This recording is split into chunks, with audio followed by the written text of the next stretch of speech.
How are the trim sheets going?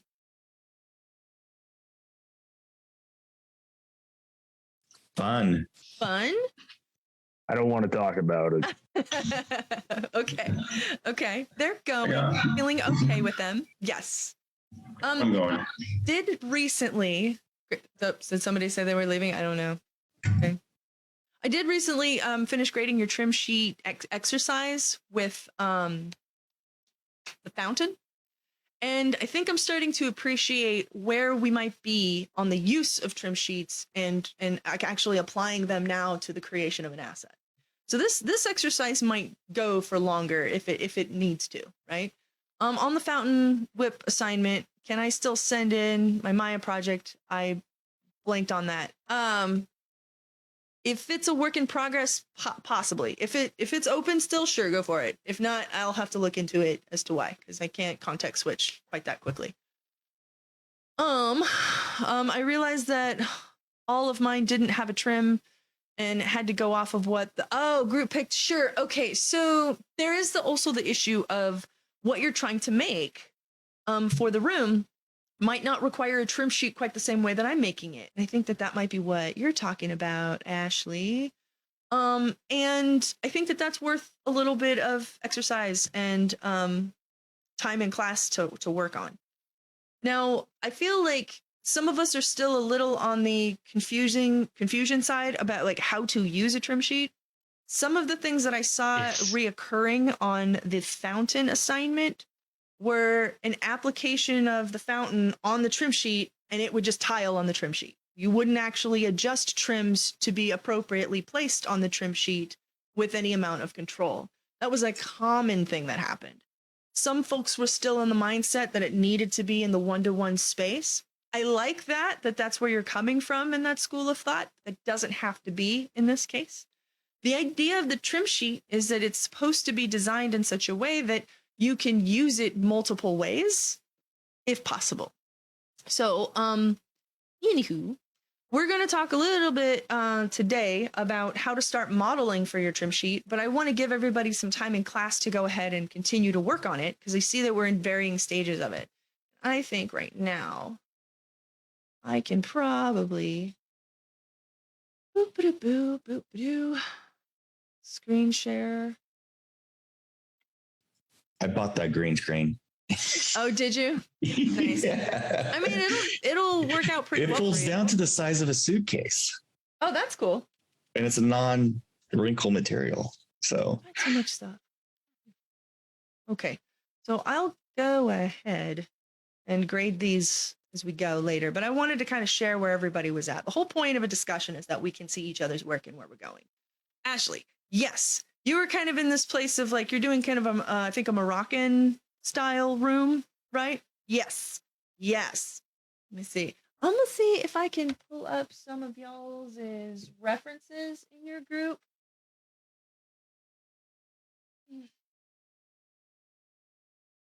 what if we kind of deviate a little bit from our reference image? It's fine. The idea of the reference images at this stage are not to explicitly do exactly what they're there for, but to help inspire, right, your room design. You guys were in group. I think it was 3. 3. You were. Nice job. Thank you. Thank you for that. I'm coming back to our pre-planning share assignment for group 3. And admittedly, y'all picked some hard stuff across across everybody. Everybody in class picked some hard stuff. You don't have a lot by like transitional stuff from the wall to the door or the floor to the wall and ceiling to the wall. So I think what's selling a piece like this is the population of other assets. So careful there. We're only worried about the room, the container in which the assets are here in. Also follow up, y'all don't like right angles. Playing along with the idea of not wanting to keep things simple and really get in there and mathematically give yourself some heartburn. I don't blame you. It's cool. You're not creating exactly these rooms. You are creating a kit that would empower you and others to create rooms of the same style. Same here. I think you could maybe get away with furniture and cabinet work that does this. I love this picture. I even think that you could apply a similar window or design of an inset onto a smart material. I think I've got my painter. Yeah. Into some space that you're not using and apply that wherever necessary. I think you can actually do that in this case. Oh, these are beautiful. So like this is a really great opportunity. David posted some great images. Good job, David. These right here, these columns, these are trim sheet central right here. You could do just a couple of trims along a trim sheet and it pretty much informs like all of, if not, yeah, I mean, if not most of the actual column itself. Now, let's see. Oh, okay. We got some questions coming in. Yeah, I realized that and I felt so embarrassed that I misunderstood. Okay, so I think it's fair to say that some of you, having started this exercise, may feel the desire to change or alter a bit their references that they went down. Is that fair to say for some of you? I had a question. In the last class you showed it would be 1 to 2 and then started designing 1 by 1. Right, we're going to talk about that. Gavin says, like, can we rethink? Okay. I think what I can do is give everybody an opportunity to continue to discuss if you want to stay on this this trajectory or if you want to change. Honestly, David understood the assignment. This looks so great because you can take, oh, look at this right here. Perfect place for a trim. Do y'all see what I mean? Where you can take a trim and it like inform all the way around. Yeah. Like a lot of noise in your pattern for sure. So there's some delicate balance there, but I think even one trim that informs that is excellent opportunity. ZBrush Central, baby. Yeah, for sure. Lots of opportunities for trim. Do you have to make all of them? No, don't do that to yourself. Keep the scope for the assignment small, though I really love where the inspiration is coming from. Very culturally informed too. I love that. Okay.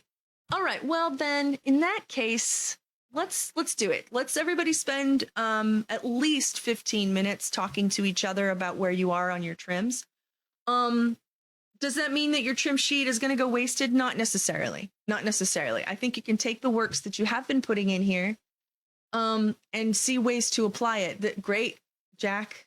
Awesome. Brandon, I see you're going to get yourself into some trouble here in that it doesn't tile horizontally unless this is the only pattern you're using in the entire trim sheet. We can talk about that later though. Nice. Nice. That would inform a bit. I'm a little worried about your corners, but okay. These types of rooms are excellent, Tim, but I don't know if that was the type of room that y'all's team agreed on. Can you say for sure? No, not really. I kind of went off a little bit on my own little travels. That's why I could talk with them about it. Okay. Okay. But great mental like blocking of exactly taking pattern. Like you can find trim that could repeat here, and that's pretty cool. I'd say that you might have missed an opportunity for a baseboard option for the bottom part, but I don't know. You could actually probably repurpose this at the bottom, turn it around for your baseboard and still get a lot of use out of this trim sheet. So nice job. I'm concerned about your pattern repeating not well because of the detail you have here, meaning this will be the detail you see everywhere you use this. Change it around a little. It will tile badly. But I mean, maybe give it just less detail noise on that. I don't know, but you might wind up changing it. Danielle, that's sick. That's really cool. I like where the patterns are going. That's really nice, man. Thanks. Yeah. Yeah, I could see this informing a lot of a room and how you might approach some of the walls in detail. That's beautiful. Nice job. I see what happened here is you made a 1-to-1 asset, which is an earlier question somebody had. You started modeling on a 1-to-1 when you told us it would be 1 to 2. Because the trim sheet is the texture file that will inform the material on the asset, right? Yes. Your walls will be modeled separately. where you can now adjust the UVs to fit where you want it on the trim, like we did, hopefully, like most of you did with the fountain exercise. And I think this is where some folks got confused. Yeah.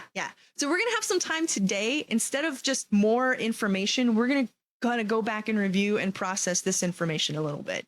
This is exactly the issue in that I think you could make one trim of this pattern right here on a trim sheet and apply that to geometry on like a simple piece of geometry that creates that normal on it and just place it on a wall, as opposed to creating individual assets that reuse and therefore count all of that extra geometry unnecessarily. Definitely did the same thing. And yeah, that's totally fine. That's why we do this, so that we can, rethink and reapproach. What I'm likely to do is to extend the final due date of this assignment because I'm liking the exercise that people are taking. Doug, this is nice. I didn't mean to like just skim over Tori's too. I think you're well on your way, but this guy here isn't going to tile well, but it may not need to. I think for you, Doug, this might be one of a great asset for you to just use as one of your tiling materials. For the final kit bash assignment, and this is not it, but I can go to it really quick. You do need to have a minimum of one tiling material and one trim sheet, but you'll wind up probably making more to want to finish your stuff. I just know you guys. So here, you'll need at least one tiling PBR texture and one trim sheet texture. Tiling will tile on both axes, X and Y. So it'll just repeat no matter how many times you scale something up or down. And I think in your case, Doug, this is perfect. This would do that perfectly. And it informs so much of your wall space. So I think that would be very smart. Okay. So that's it's going to be, that could be a wall, not just the texture. Mm-hmm. So you're saying I think it'll work with just a texture that you apply to most of the wall in this case. I think it's working well for you. You've got some interesting like whole window sets here that would probably take up a whole piece as just a window as a wall. I'd accept that. The window board or trim that actually holds could be what informs your trim sheet. You've got also some brick here of an accent that could be informed in a trim sheet. And now you can start to maybe identify where interesting trims could be and used in your trim sheet. Yeah. I was planning to make another one that's just brick. Yeah. So yeah, but you're thinking of tiling textures, right? A trim sheet tiles only horizontally, not. Okay. Yeah. Okay. All right. Nice job though. Way to get in there. Thanks. I can see you're already getting some PBR work. Nice work. Yeah. Thanks. Andre, nice start. I have a feeling that this is similar to what Doug is approaching in problem. Mm-hmm. David, yeah. Thanks. I see here. Okay. All right. I'm not sure what's happening here in terms of a trim sheet. This, I might need a little more of an explanation to understand it because I can't tell if these pieces are supposed to be for the columns. Like, are these the individual columns, or are you trying to design a pattern that will wrap around the column texture?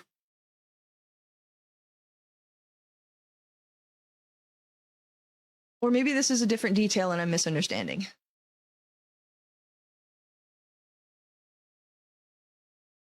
Okay, well, David, okay, they are individual columns. Okay, so then that would not be something you would project on a trim sheet. The trim sheet is intended to be the texture or material that you will use on your columns, not the columns themselves. Okay. All right. Okay. Nice. I see that. Okay, cool. We'll spend some time, everybody, today to let you continue to work on it with me present, so that we can get you back on track. Hotaru, this is excellent. This is exactly what I'm thinking in terms of a trim sheet. You've got two styles of brick, one with a deep bevel, one with a not so deep bevel. I'd have some real fun taking that into like ZBrush and sculpting in some like chippage detail in there if you wanted to.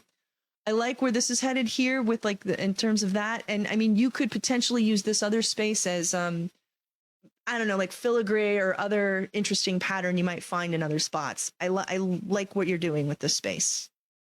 Yeah, yeah. Trevor, yeah, I think like I'm not sure if this is like two trims here that you'll eventually add some more detail on, because this could work very well as a trim sheet. But Yeah, it's two views of the same one. I Yeah. kind of approached it as more of a model and not so much as a trim sheet, which is why you can't see the detail on the one on the left. You could keep working on this to give it that detail. I could talk to you and show you some ways to do that.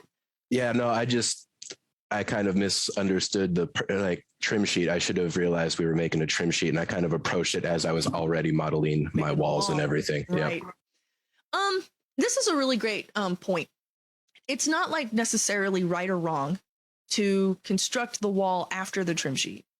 You can do that and then create a trim sheet and then apply it to the wall, and it would be some back and forth. It would mean you'd edit the wall, create the trim sheet, apply it to the wall, and then adjust the wall accordingly. So that's okay. At the end of the day, what matters is that you are actually utilizing a trim sheet for a modular piece set, right? So if that's the method that you may get yourself into some more trouble later that you'll have to work around, but that's not uncommon almost in any pipeline you do. So that's not a right or wrong answer. I had hoped from the exercise with the fountain that by quickly painting a trim sheet that had some detail that was representative of things such as brick, a trim, or a shaded highlight, you could see that simply by adjusting horizontally tiling geometry, you can have so much more control over the use of those details as they're intended to tile horizontally. And for this in particular, you're kind of making it very rigid, where it's only really usable in, I'd say, like one use case, maybe two if you're clever. You know? Yeah, I watched the notes you gave me for the trim sheet assignment, and after that, everything kind of made a lot more sense as to what we're actually doing. Yes. Okay, that's wonderful. I'm really appreciating that feedback. That's good. I like, you might be in a similar boat with Doug in that these wooden panels may be more of a tiled material. That makes more sense to just make a tiled material that tiles on both axes. And then we use something, and same thing with this. That's such a cool stone if you want to go that far. But maybe then like a baseboard trim that has that kind of asset. You got another one here. Possible detail on shelves if you wanted to do that, which is, by the way, very common. Trim sheets in furniture design as well. Furniture and other pieces. But part of this is what's probably making it hard to really see the use of a trim sheet is that you have so much modern stuff, is that there's very abrupt transitions from the ceiling to the wall. And there's not a lot of, like, there's this little guy right here you get away with. This guy here.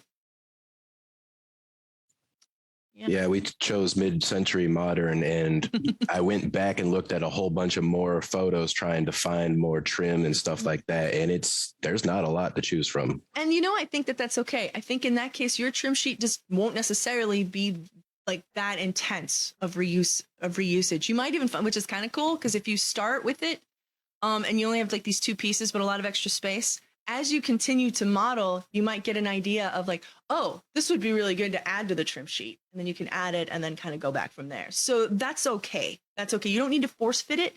If there's just two trims on there and that's what makes the most sense for what you're trying to make, go with that. That's fine. All right.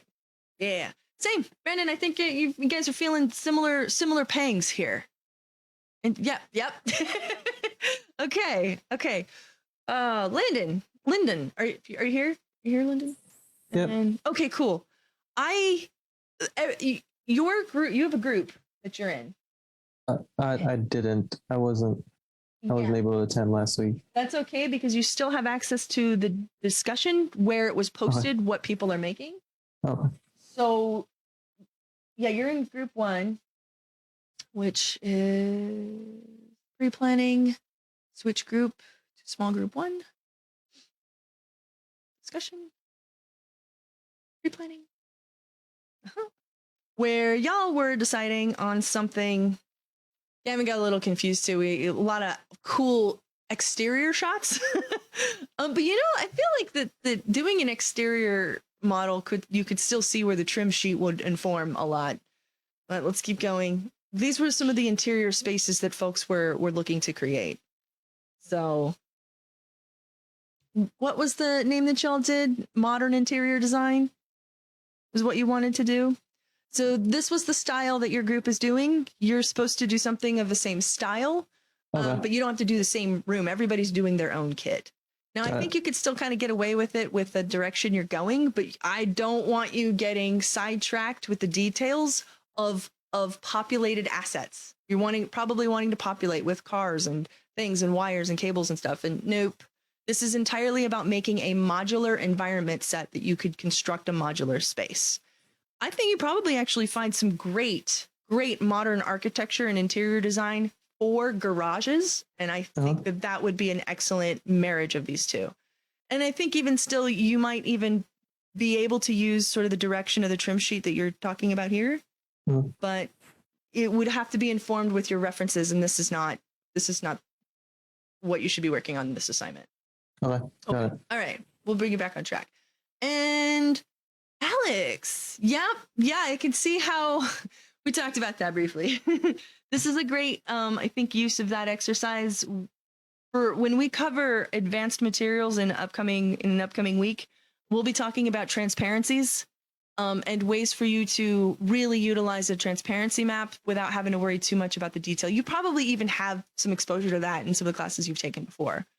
So I like what's happening here, but there's not really a lot of use of the trim beyond just a simple piece. And I appreciate the challenges that you have. Okay. All right. So what I'm going to do is I'm going to create breakout rooms. Everybody just give me a few moments. Okay. I can either assign manually everybody into your groups, or I can let you choose a room and you just go into the number that matches your group name. If you're worried about hitting the right one, I can just assign it manually.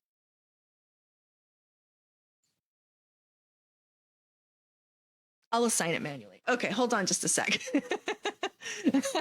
Yeah, like I appreciate everybody being afraid of like going to the wrong room and stuff. Yeah. Okay. Okay. All right. Mm-mm.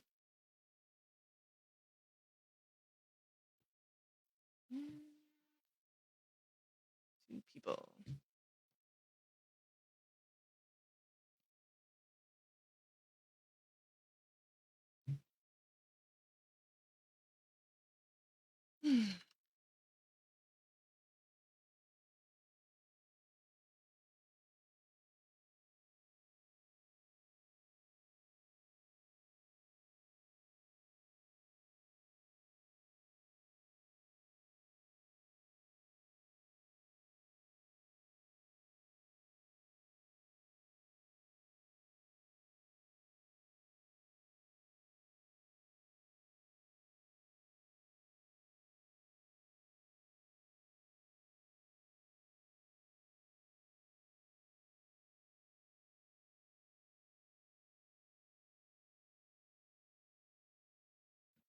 Okay. Thanks. Almost there, guys. Thanks for sticking with me here. Your patience is appreciated.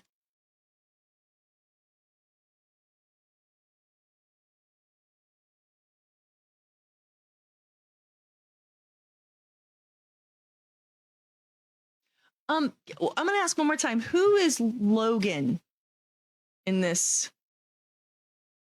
In here, because somebody in here is named Logan, and I don't have anybody named Logan in my canvas.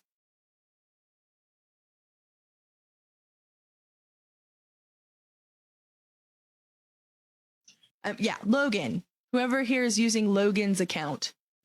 Everyone should go. Oh wait, that's me. Yes, it is. Okay. And I don't know who Logan is, so I can't. What's your name? Alias Logan? Saber. Okay, wonderful. Okay, great, wonderful. Okay, all right. Now you won't be absent, Saber. I got you marked as present. It's okay. It's okay. Oh my god. Oops a daisy. Okay. No worries. No worries.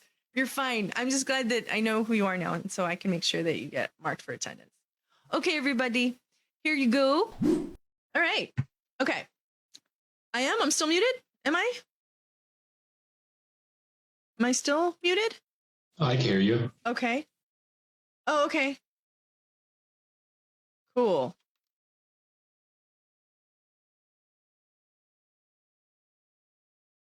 Okay. Just check in to see. Oh no, Tim, I'm not muted. Okay, word. All right. Yeah. Okay. So I wanted to talk about with y'all today some other, I think, hurdles that we're having that will continue to hinder us later, right? And correct me if I'm wrong, but I'm feeling like UV editing is a sore spot for many of us. Can we say that's pretty fair? Pretty fair statement? Okay, yeah. Yeah, I'll admit it. I want today, for the rest of class today, it's just like 30 minutes left. 20, what are we at? Yeah, for the rest of class today, I want to talk about and answer questions where you are stuck with your UV edits. We could go about this a few ways. I could pull up folks's fountains that have been submitted, but volunteer only. I won't just pull anybody out and just like make, call you out.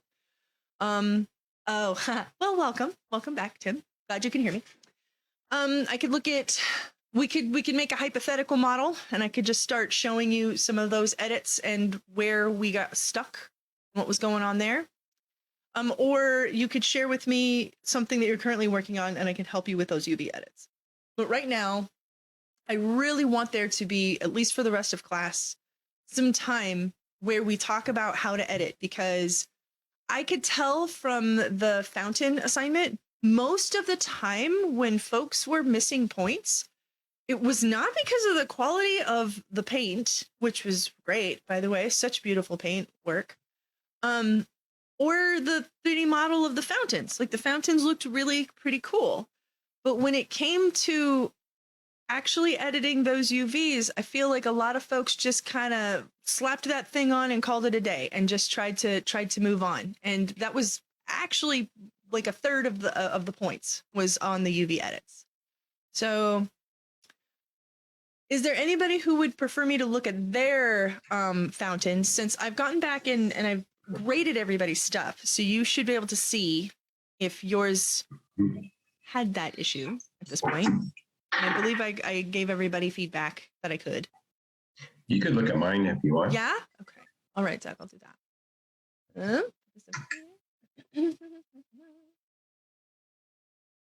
Sheet fountain. Thank you, Doug. I appreciate it. Sure.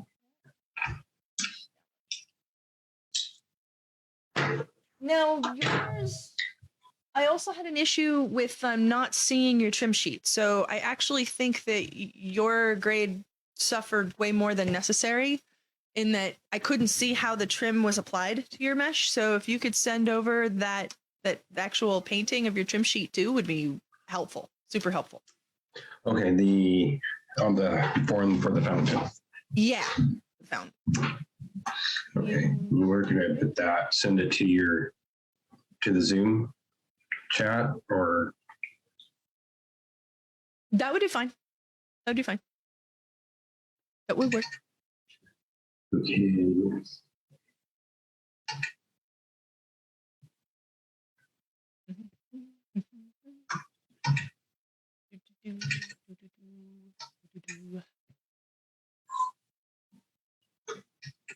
I can still pull up your stuff.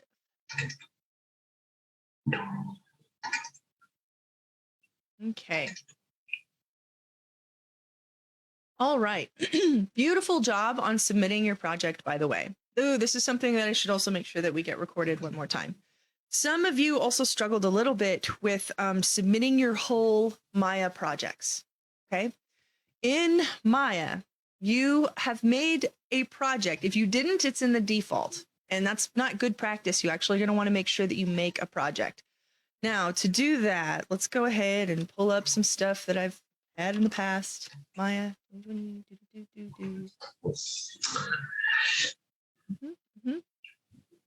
And Tim said he's also game. Awesome. Thank you, Doug. Wonderful, Yeah. wonderful. Okay, it should be in the chat now. It The is. Cardboard, Grabbing cardboard it one. now. That's wonderful.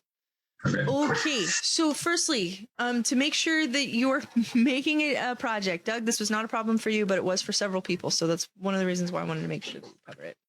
Okay. Maya's not responding. Awesome. Maya.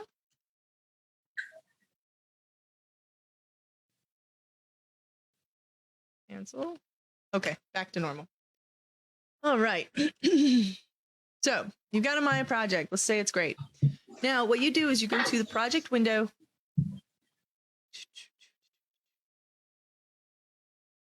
It should pop up something like this. Click new. Name it whatever you want. I might recommend naming it 217 and all of your homework go here. You can make a new project for every assignment if that's better. That's fine too. But we're going to go ahead and make a project. And what's going to happen is all of these folders are going to be created. And I need them. I need them to open, say, your Maya scenes, so that when you apply your materials, you're saving your texture files in here in one of these folders, specifically the image sources folders, and that all of those settings come in when I open it. Okay, so make sure you're saving this somewhere that makes sense to you. Typically, the C drive under Documents, Maya Projects is where it goes by default. Wonderful. If that is what works for you and you know how to navigate there, leave it there. Personally, for me, I'm going to be changing it to a different location because my C drive is not as big and I have a backup. So I'm actually going to put it into a separate project folder that I've created for Maya stuff, under Maya eBackup.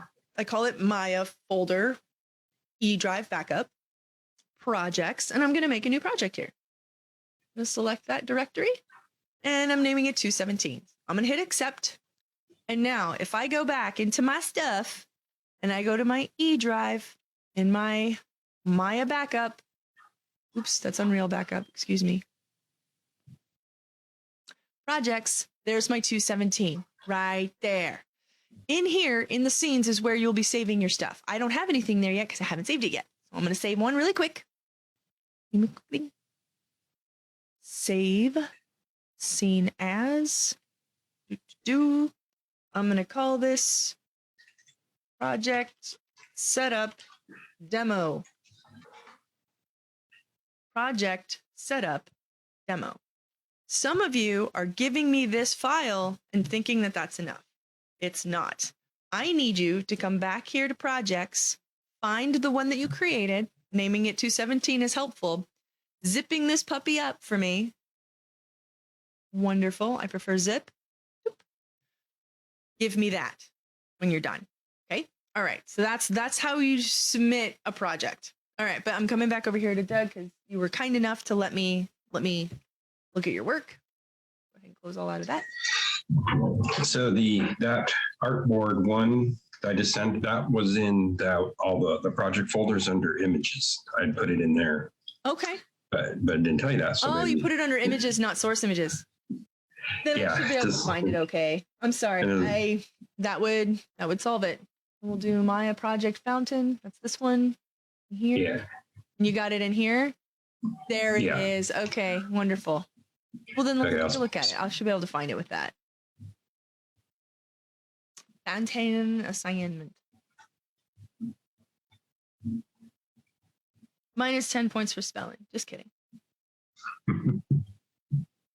I wouldn't do that to you. Y'all have seen how my assignments written up. I make so many grammar errors. Okay, it's okay. Okay, all right. So there we go. We got your really pretty cool looking fountain, if you ask me. Oh, yeah. Yeah, very nice. Very nice. That's very wicked. Nice. Mm-hmm. Yeah, looking for modern fountains so they wouldn't have too many decorations that would be harder to model quickly. Of course, my Maya is stalling, and it's probably not helping that I've got a bunch of stuff just open. I could close all this out now since I'm not Maybe Maya won't struggle so much. Yeah. Okay. Cool. Perspective. I'm going to go to object mode. I'll go to material attributes. Okay. I am noticing you've got a lot of history here. I'm going to do a quick delete history. That all goes away. All right. That means I don't have to go fishing for it. Found it. Here. You had it like still located in your C drive, OneDrive documents. Oh. So that part of it, that's part of it. Don't worry. But mine is not fantastic at saving those for me. So I will often have to come in here and still grab it. And that's okay. It's okay. Nobody loses points because it doesn't work for Neho immediately. I can navigate. Ooh, downloads. 2. Fountain images is where it lives. That's pretty nice, actually. Okay. And let's turn it on. Oop. There we go. Okay. Mom, one of my bigger complaints is that we've got some, what looks like, I'd say some stretch in here, but I don't know that you necessarily have to change it too much. We got some stretch in here too, which we could play with. And I like what you did is just kind of leaving these flat right here. I kind of get why. That's fine. Yeah, it's kind of supposed to look like water. And yeah, like yeah. I stretched those other flat parts to be the water too. Sure. I stretched them down to a darker spot. Sure. So I started playing with that, but then it doesn't look very good as water. But it's okay. I think I can accept that for what you're going for here. Let's take a look at your UVs though. This is the part that many people have struggled with. And for you, I see here, okay, that you're kind of the mindset that everything needs to stay in one 0 to 1 space. And that does not have to be the case for a trim sheet. So let's play with that, shall we? This guy, this guy, this guy, this guy, and maybe this guy. Okay, firstly, you've got a lot of stuff not married, not welded, not become one, right? And that means that I can't move these pieces very well, right? So let's get in here. For those of you that are stuck here, everything is a unique individual piece. How does fix it? Now, where things get a little complicated in UVs, and this, thank you so much for sharing this with me, Doug. It feels good to have something to work with because it's a common mistake, a common problem, or not even really a mistake. It's a problem that people don't know how to solve yet. Let's make sure we go to Tools, Show UV Toolkit. This guy is going to be our number one go-to. All right. What I want is for all of these pieces to be one piece. Okay. I want these to be one piece. But it gets a little weird because when we play with, say, for example, this guy, and so beautifully put here too, I can't move just one, right? I can only use the 2 that are married, right? Now, the reason that that's happening is because both of these are the same vert in 3D space. Does that make sense so far? oh yeah, okay. All right. These are the same guy, but there's 2 of them in your UV edit. Makes sense because they're separated. Okay. However, move this guy over here, hypothetically, and I come here. There's 3 of them, right? And I want to merge these 2, but not this guy. How does do, right? And this is a hard kind of problem to solve if you aren't aware of how to navigate in the UV editor or haven't practiced it a lot, right? So let's just start off by saying that I want all of these guys to be sewn together. Now, let's see what they look like. That's these guys. I want just these edges to be sewn together. Okay. So we're going to go to the cut and sew, but hold the phone. So we'll stitch, I think, everywhere that these guys are talking. This might actually be okay. Let's hit sew. See, it was okay. But if I tried to do that, I think with the vert over here, and I hit sew, bloop, it merges all of them, and I don't want that. I don't want that. So this is where things get a little confusing. Okay, I want these guys all to be sewn together, but without it necessarily talking to all of itself. Okay, so you can hit sew here. I think it'll work fine because of the stitch. You could also say stitch together. Boop. and it'll stretch it all out for you. Let's try so. Oh, so lovely, lovely, lovely. And do the same thing here.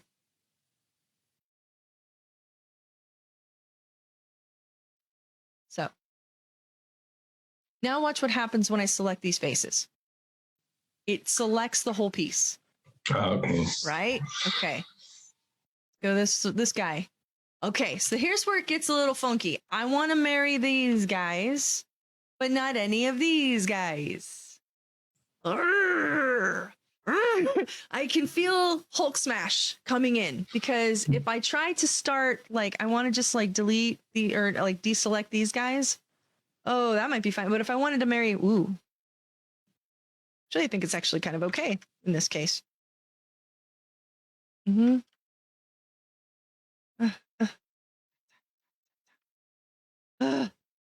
Delete or unselect. Oh, that's actually okay. Phew. We're not in any trouble yet. Not in any trouble. This can get a little irritating sometimes. I understand. All right. Yay. This is all one piece. Now let's take a look at your boy over here. Okay. Now this guy, before I do it, I actually really think I want to fill in at least these 2 other rows, and do the same thing. Okay. And we really want to make sure that we are marrying or sewing together. I like to say marry. True love of our edges. You sew. And then this guy. Yeah. But not these guys. You select. Great. Yours is actually behaving very nicely. I am going to show everyone how you can kind of get back in here and fix those edits with verts later, but it's looking pretty good so far. Stitched together. Awesome. Awesome, awesome, awesome. So now You're stitching edges together, not the faces. yes, edges, not faces. Okay. Faces won't know which side of the face I should be doing it to. Oh, all right. Okay. Also, I think you're pretty okay here. If I wanted to, here we go. This is a perfect example. I want to make this guy straight, but not the other guy. So how do I do this? How do I select one and not the other? I'm going to it won't let me, right? And we kind of get why. It's because they are the same edge. They are meeting together in harmony over here, but separate over here. Now that's what you want, but how do I edit just one and not the other, right? So first I'm going to show you the annoying way, the more complicated way to select. And that's by selecting this guy here. Instead of verts or edges, we're going to select this guy right here. This is the UV selection. And what it wants you to do is select all of the verts. Clicking and dragging is not too bad, but let's say you've got several verts and you don't want to have to go through and select every single one. Show you a quick trick. By selecting the edges that you want, hit Control and then that, and then just deselect what you don't want. Now, this will let us straighten these things out if we want to. Straighten up our edges here, make them uniform. Back over here, I want to deselect this, deselect that, select that, select that. Oops, not all of them. Just this one. Oh, it won't let me. Perfect example. I want to straighten this out, but not the other one. Hit Control, UV selection, deselect what you don't want. And now I can tighten that up. Don't forget to make the sound effects if you can. Okay. All right. Now that I got this guy, like I got a piece of that. And I want them to be together. This is a nice, beautiful curve. I want that to be one trim. Next I'm going to do is I'm going to try to, I think, fit these to be a little less stretchy. Get bigger all around. And now, some pretty decent detail. You've got some cool stylings happening here, but hypothetically, if you wanted to, we can tile it out much further to get a considerable amount more detail. I don't like how it's stretching though, so we won't do that. Right? This can go outside the bar a little bit, and that's okay. It is a-okay. Now, part of maybe my critique of your trim sheet is that hypothetically, there's not a lot of variation of what you can do with the curve. That I think like kind of what I was demonstrating might have done. But at that point, I'm getting, I would say, subjective about it, of what I think is a good job versus not necessarily. Because what you have here works very well for your asset. But now what's happening, though, is that in your case, you don't have a lot of control of your UVs. These are all separate pieces.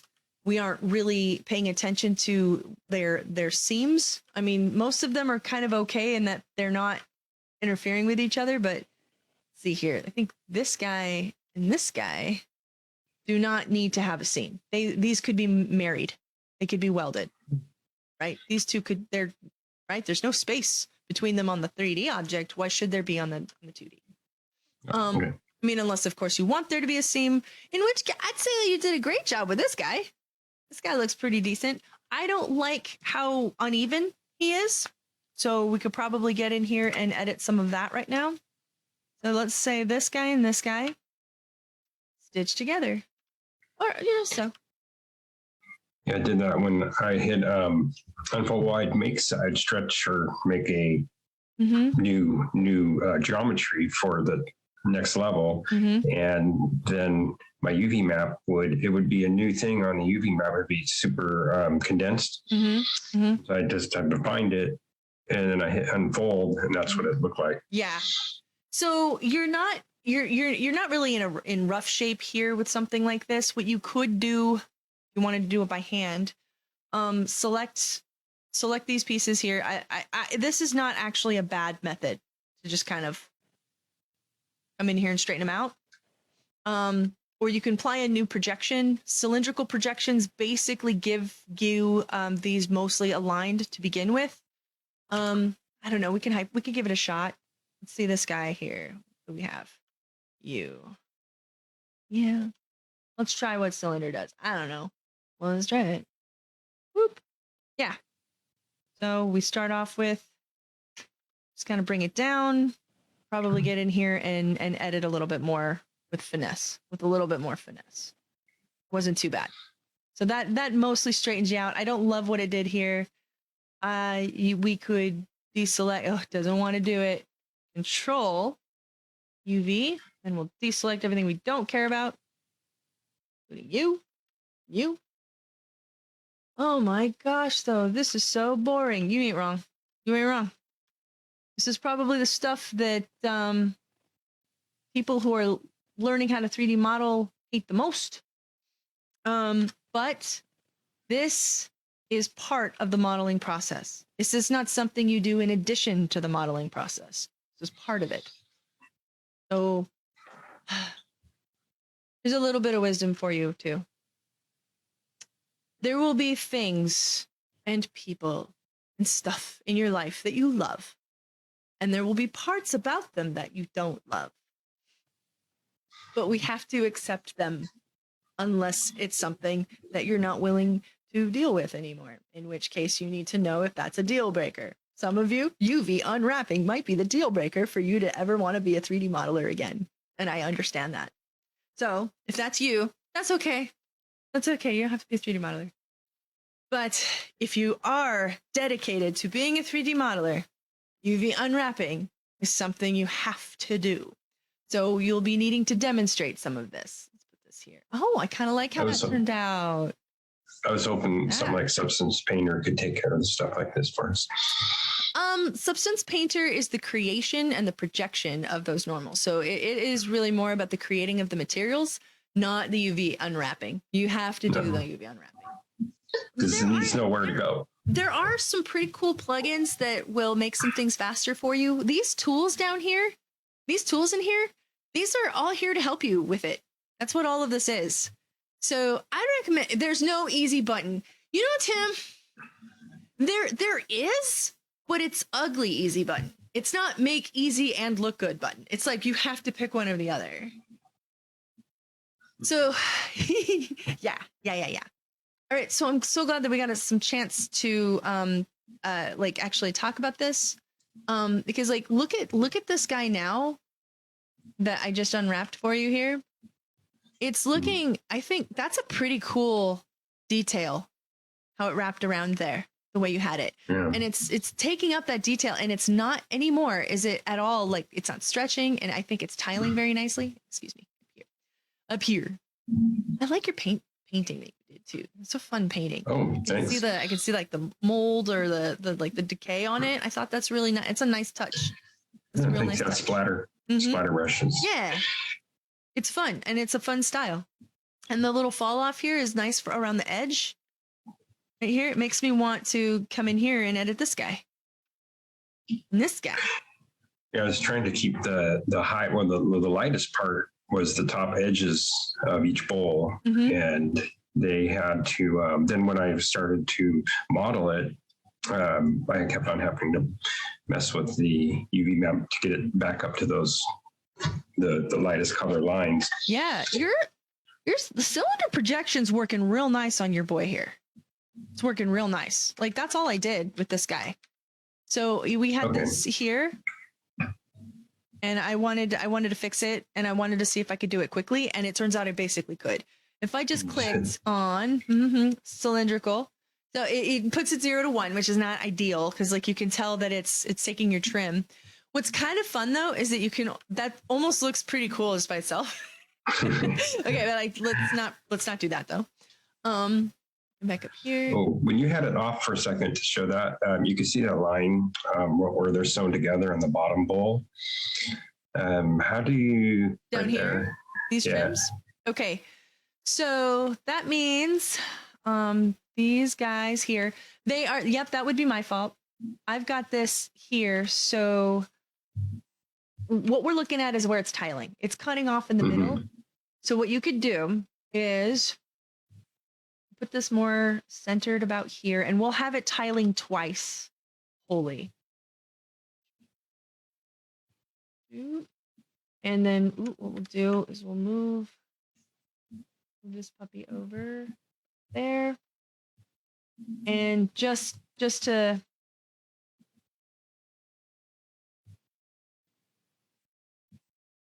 put that right at 0, this guy right at 2.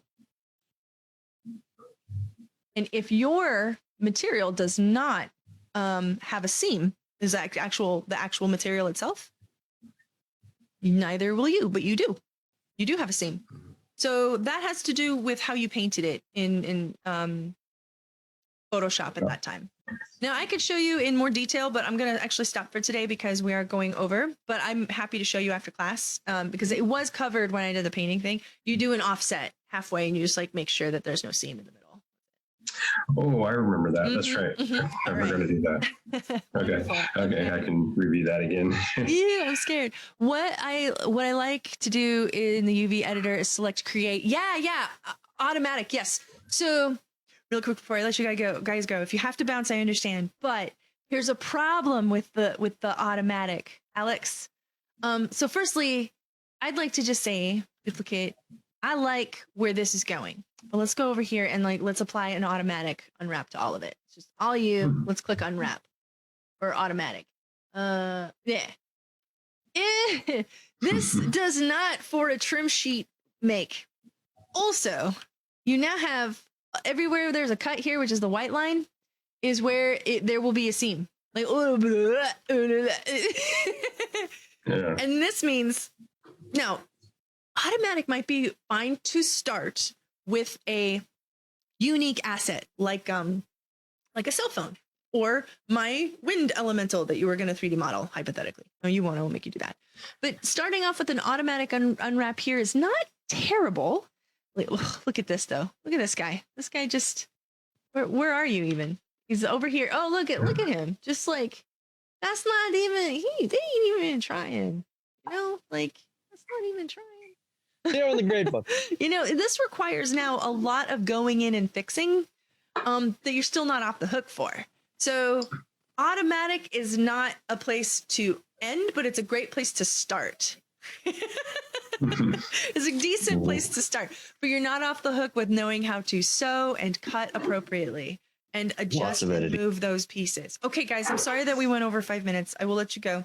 When we get back on Wednesday, we are going to set up your Maya for export into Unreal. So there will be some Maya settings that we're going to start to alter, and we'll start actually creating the walls to the 1 to 2 ratio that I had mentioned before to clear some stuff up. Okay, have a wonderful day off from me, I guess, and I'll see you on Wednesday.